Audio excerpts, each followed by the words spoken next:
Good afternoon, ladies and gentlemen, Mr. President of the Kosovo Defence Bar Association, colleagues from civil society and the media. It is my pleasure to once again be in Kosovo, and on this occasion have the opportunity to join the President of the Court to speak with you briefly today. In terms of my remarks, I will concentrate brief remarks, as today is a day also to hear from civil society, on three main topics. Firstly, the structure and mandate of the Registry of the Kosovo Specialist Chambers. Secondly, I would like to give you a brief update on the work of the various units involved in judicial support services. And finally, as the President has mentioned, with the kind pledge of the Swiss government to support the outreach activities of the Kosovo Specialist Chambers, I will briefly remark upon some of our intentions for a course of activities over 2 years, 2018 and 2019. So firstly, as Registrar of the Court, I am responsible for overall administration of the Chambers, and in addition the provision of all judicial support services. In terms of the structure of the registry, there's two main divisions. One is the administration division and the second is judicial support services. The administration division, as the title gives away, assists me in the management of the grant from the European Union, which is the body that supports and funds the Kosovo Specialist Chambers as well as the Specialist Prosecutor's Office. They are responsible for procurement, human resources, as well as upholding all best practices and standards. That means all financial rules and regulations, and supporting the audit function that we have. We have annual audits, but we also have an internal auditor. In terms of the Judicial Support Services division, there are a variety of units, which I will quickly outline to you and then give you an update on their work.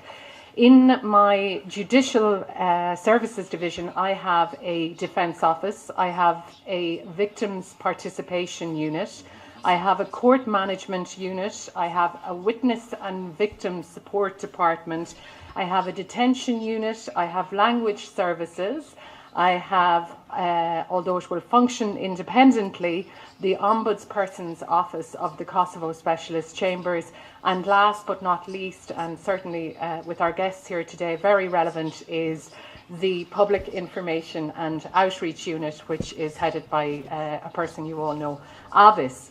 In terms of update, I will touch upon firstly the Defence Unit and the Victims Participation Unit. As many of you may know, and as the President has indicated, in early November we published the Directive on Assignment of Counsel. What does that mean? It means by law I'm obliged to manage a list of defence counsel, or counsel that will represent victims in the proceedings. So by publication of the Directive on Counsel, the Kosovo Specialist Chamber has opened the application process for defence counsel to apply to be registered on that list. I am happy to report that a number of applications are in process and have been received. It is an open process at the moment, and in due course, once applicants have a time to collect the relevant data and submit the documentation necessary, we will make public, and we've had some questions on this from the media already. So I assure you, in due course, once the administrative process of reviewing applications is done, there will be a publication on our webpage of the list of defence counsel who can be appointed or assigned to represent anybody who may be accused before the chambers. Also, as I mentioned, the registry has a Victims Participation Office. Victims have a right to be represented by counsel in proceedings, and in terms of the current application process, it is also open to counsel with relevant experience that may be interested in representing victims in the future. In addition, as the President has indicated, our work is ongoing in terms of building the defence capacity. We are at the final stages of finalising the legal aid regulations of the court. By law, I am obliged to manage a legal aid system. So, if an accused person does not have sufficient money to defend themselves before the court, or they're partially indigent, so they have some funds but not sufficient for an adequate defence, then the specialist chambers will have a legal aid scheme, and persons can apply for support from the legal aid scheme in order to have a counsel assigned to them for representation before the court. Because again, as the President has indicated, the key is fair trial and fair proceedings before our court. Next, Court Management Department. In the future, this is the unit that will be responsible for the management of the courtroom. Today, I would like to emphasise certain aspects of their work that will be and remain at this point in time very important.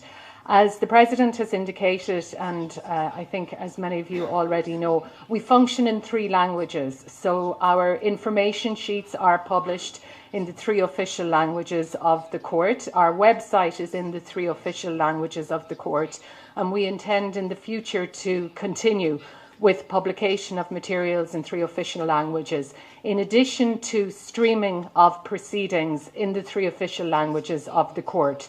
So what we are working on together with the team in the IT unit and the court management unit is to ensure that our web page, it's the phase 2, it's in process. The web page that you know and see today will have a component that proceedings in the courtroom can be broadcast through the web page and can be broadcast in the 3 official languages. In addition to the streaming, and also as mentioned by the President, we are invoking technology to help us ensure the integrity of the proceedings by protecting the privacy and indeed the security of persons who may be before the court. That means that in terms of the courtroom will be equipped to facilitate for face distortion and voice distortion if a judge decides that that is necessary to ensure the fairness and the integrity of the proceedings. As mentioned, there is the Victims and Witness Support Unit. That unit and overall is charged with the security and well-being of persons who testify before the court or others that might be at risk on account of their testimony. There's components to it. Obviously, one is the welfare and protection of persons who may come before the court. But in addition, we are also very conscious, and from the practice over the last 25 years, that there are also vulnerable persons and vulnerable witnesses who may testify before the court.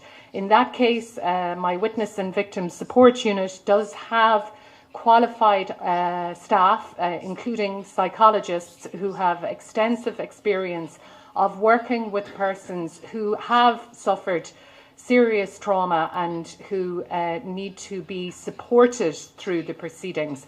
So that capacity exists, and it's a capacity that we intend to enhance as necessary as we move forward.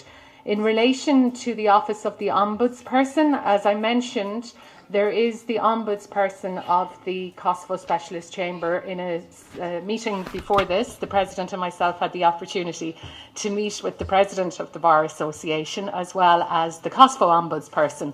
And as I updated them, the process of recruitment of the Ombudsperson of the Kosovo Specialist Chambers is ongoing, and we hope that that appointment will be made in the near future.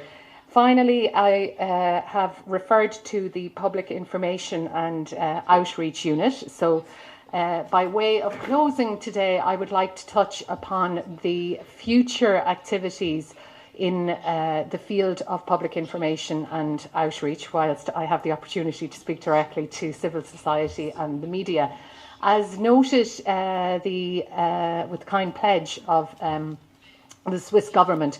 As part of our overall communication strategy, following the adoption of the Rules of Procedure and Evidence of the Court in July, we have increased our activities and our work here in Kosovo. Many of you have met some of my team, the head of the Defence Office, the head of the Victims Participation Office, the Deputy Registrar and the head of unit Avis, in an outreach event that took place, and in side meetings, a number of side meetings that have taken place not only in Pristina but also in other parts of the country.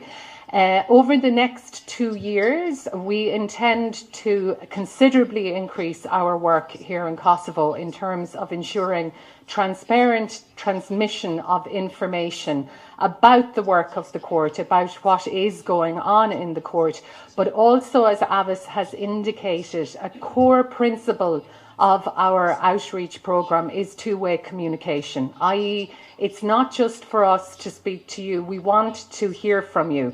Some we have already spoken to, but we look forward to engaging in more detail very, very early in the new year. So our intent is very early in the new year to arrange a round of consultations with civil society, but also with other groups and actors and stakeholders in Kosovo, to present what is our 2-year work programme, but to hear from you in terms of not only the topics that are relevant to the citizens of Kosovo in terms of what you would like to hear more about, but also target groups. So we would like to engage with civil society, but we would also like to engage potentially with youth groups, the legal community, etc.